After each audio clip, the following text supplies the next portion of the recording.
Баршаңызға сәлем. Бүгін осындай өте дәмді және дастарханда әдемі көрінетін жаңа жылдық тіске басар жасаймыз. Видеоны соңына дейін қарап, жасап көріңіздер. Ол үшін қатпарлы қамырды осылай жайып аламыз. Қатты жұқа етпеңіздер. 5 мм-дей етіп жаясыздар. Және жоғары жағын кесіп,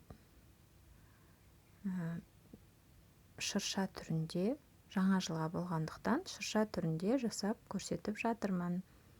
Енді үстінен бір қасықтай ғана май құямыз. Менде кішкене көптеу құйылып кетті. Сіздер аздау құйыңыздар. Және қамырымызды пергамент қағазына ауыстырып аламыз. Содан кейін үстінен шым-шым тұзды осылай сеуіп шығып, кептірілген аскөкті себеміз. Және шеттерін осылай турап шығатын боламыз.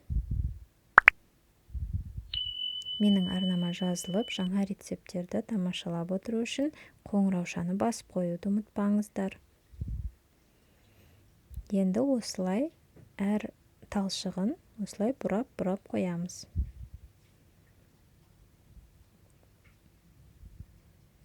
Лайк басып қолдап отырған жандарға рахмет.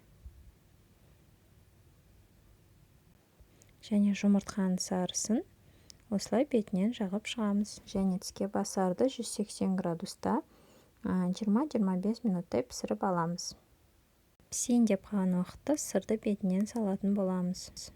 Міне біздің шыршамыз дайын. Бетінен жаңағы сырды сеуіп, осындай қойдық.